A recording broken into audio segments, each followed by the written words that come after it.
Jillian's Island. I'm Jillian Kushner. As promised, this week is all about my loyals. Y'all asked great questions next week. Didn't get to them. I got them this week. So let's dive in. Akila210 asked, how much of a chance do you give us being able to land Walker, the #1 recruit in the country? Of course, from Akila210, this is a women's basketball question. Megan Walker is for 2017, so this is not a 2016 recruit. She has Texas, UConn, UVA, and Notre Dame on her list right now. She's from Virginia, so UVA might have a little edge up. UConn is UConn. I've heard they're good at women's basketball. I don't know if y'all have heard the same thing. I mean, Texas stands a great chance, don't get me wrong, but I mean, UConn's still UConn. UConn can promise her championships, most likely. I mean, in 4 years, there's a pretty high chance that she's going to get a championship there, but Texas can promise her a starting spot, which UConn can't. I mean, not right away. It's UConn. They have all this talent. So I think Texas does have more of a chance than people think.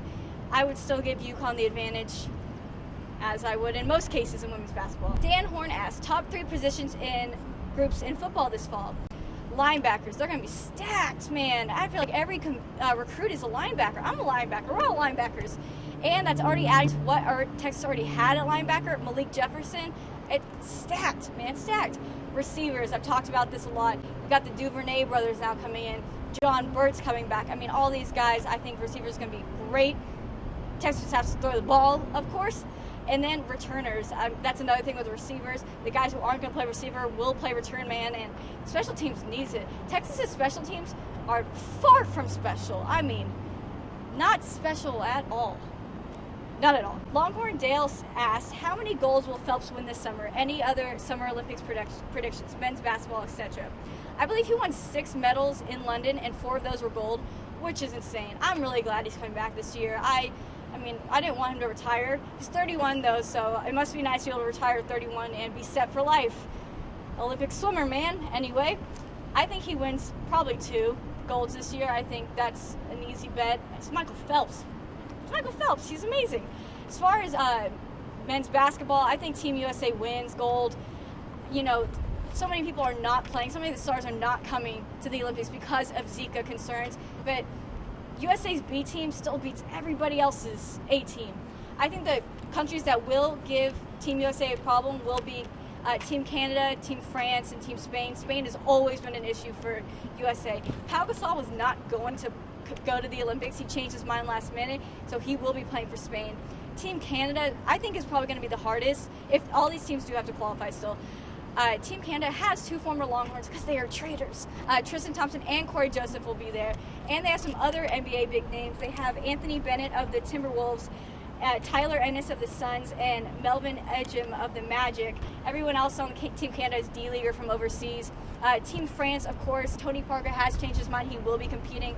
Boris Diaw as well. Nicholas Batum, who just signed a ridiculous deal with the Hornets, but that's another story.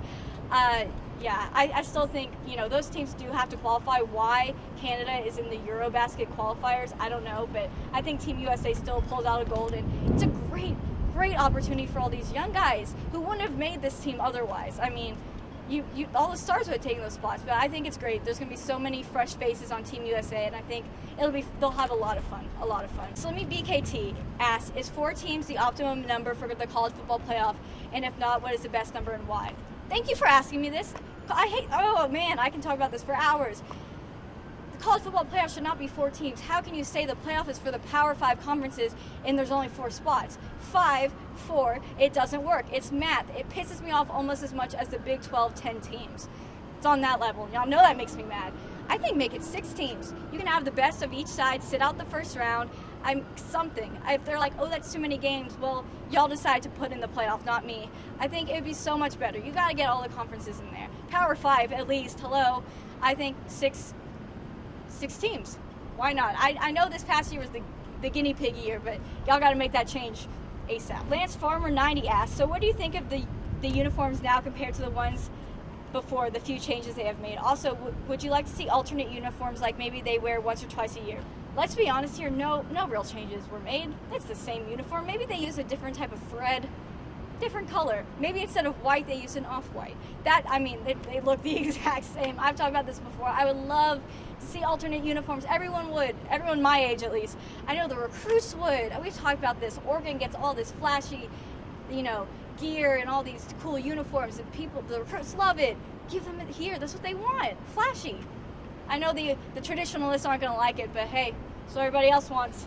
Sorry. Jillian asked, do you think LeBron will win another title? No, I do not. I think he's hit his prime, and now he's on the decline. He's going to be 32 in December. He has maybe 5 more years left in his career. Maybe. Lance Farmer 90 also asked, if you were Mike Parent, how many wins do you demand out of Strong this year? It can't be 7 or 8. The standard is way too high for that at Texas. Can't lower the bar for one person. You are 1,000% right. You cannot lower the bar for Charlie Strong. I agree with you. And I was one of those people who did it. I said he just had to win a bowl game. And I'm wrong for that. But I do stand by that still. I think he has to he has to get to a bowl game. Doesn't even have to win it. And it's sad that we've lowered the standard. That just shows what's happened in Texas football. I think Charlie should be getting 9 wins. I mean, I'm at this point where I don't even know the reason anymore. I've never doubted Texas's talent. I think the talent has always been there. They just haven't been able to produce. So now we have all these flashy 5 stars coming in. I don't care much for that. I've seen so many great players, the Tom Bradys of the world, who weren't these highly ranked players. And I've seen that very high ranked players who flopped, the Garrett Gilberts. So I don't pay much attention to those high school stars. I don't care if you're 5 stars or 1 star. If you can produce, I want you. That's it. So we have the talent, no question now. Like, no one can debate that. So produce, let's see it. Come on, I'm waiting. Vinny Vidici at 5 asked, could you name the defense? I'm really just not good at this. I don't do the whole naming thing. I don't want to boost them before they've done anything, because they could either be the Legion of Doom or the Legion of Failure. So that's up to them. Defense. LeBeau asked, outside of winning, what would you like to see Charlie Strong improve at? Walking the walk. Walking the walk. He talks the talk. He talks it so well. He came here and everyone loved him. He was saying he was going to make these football players into men. He was going to turn them into better people, X, Y, Z. I haven't seen it. I want to see it. Where is it, Charlie? You talk the talk so well, but I don't know. I think his whole little, I'm going to make these guys into better men, the 10 Commandments thing, meh. I haven't seen him walk the walk. I'm waiting. Prove me wrong. Mervin asked, what's the status on hard luck DB Sherrod Evans? With all the young talented DBs being the prime focus of and mainstay at that position, how likely would it be he sees playing time? Man, Sherrod is really bad luck. Just bad luck after bad luck. He's a great guy if you've ever met him. Such a nice person. I think he's basically at 100%. His issue is staying healthy. That's the key, staying healthy. I think he could absolutely see playing time. He's the oldest guy on that team, oldest guy in the DBs for sure. The DBs are all like 18 years old. I think Sherrod's has to be 23, if not older than 23. So I think he'd be a great leader. I think it would show on the football team. I think it's what these guys need. They need a leader, and I think he would be it. Someone who's not the same age as them. Jillian asked, who is your favorite Longhorn football player, former and current, and why? Former is obviously Vince Young. I mean, I was in 4th grade when he came to UT, and I just loved him. He was like my idol. I'm obsessed with him still. Like, I'm not going to lie to you guys. I'm still obsessed with him. He was in my government class freshman year, and I almost cried. I wish y'all could have seen my face when I saw him walk in. I love him. He's the one who got me into the NFL when he went pro, and I love Vince Young. As far as current, this is a little harder for me because I know some of them personally, so I'm trying to detach the player from the person. But probably John Bird. I mean, he's a really nice guy. I've met him, and he's a great player. I don't know, he's so fun out there, and I love seeing him doing track and everything. I think he's my favorite. Kagraft asked, who's the better recruiter, Charlie or Shaka? This might be the best question I've had in a while. Maybe the whole time. This was intriguing. Okay, so Shaka has to recruit.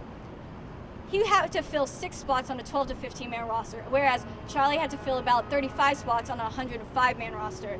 So it's what weighs more?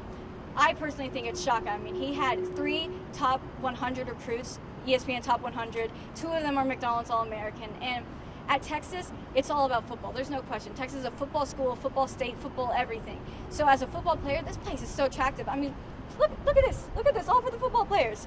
You got 105,000 people out in those stands every weekend, even when you're 2 in 1,000. Like, you can be losing so badly, and there's still going to be people in those stands. They get treated like royalty here. Oh, you're a football player. Bow down. It's not the same for the basketball. It is not that attractive for the basketball players. You know, they maybe get 10,000 people at a game, and that's a good game. You know, obviously the big games, the Kansas, those type of games got 16,000 sellout, but that's so rare, so rare. So I think it's more impressive for Shaka because for a basketball player, this place is not that attractive. I'm gonna be honest with you. So my hats off to Shaka. Mioch asks, which of these three UT sports teams will win the next national championship? Football, men's basketball, or women's basketball? This is actually a great question, Mioch. Way to go, man. This is hard because I think men's basketball is just so hard to win a championship. Not that it's easy in any sport, but that tournament is hard. Oh, it's so hard. And I've been saying for years I wish the NCAA tournament was best out of 7, but I know they can't do that. I can't be like the NBA. These guys aren't paid. They're college students, already missing school. But it is so easy to have one bad day. We've all had bad days, an off day. There are days where I can't even walk. I walk into walls, and what if I had to play a game on that day? I'd get eliminated, and it sucks because I think a lot of great teams that really are the best team in the country don't win the national championship in basketball because they have a bad game, and it's so hard. Oh, I don't know how they do it. Women's basketball, I would say women's basketball, without a doubt, if UConn didn't exist. For women's basketball to win the championship, they have to either someone else has to knock UConn out or they have to, and that's just so hard. But oof. And then football, don't even get me started. We had to wait 35 years for the last national championship. It's only been 10 since 2005's national championship, so we got about 25 more years if history's going to repeat itself. I would not be holding my breath for a Texas football national championship. Sorry guys, I know that's not what you want to hear. All right, thank you guys so much for tuning in. Have an amazing 4th of July weekend. Celebrate this amazing country. Please be safe if you're playing with fireworks. Please, please, please be safe. Stuff is no joke. I will see you guys next week. Thank you so much, and God bless America.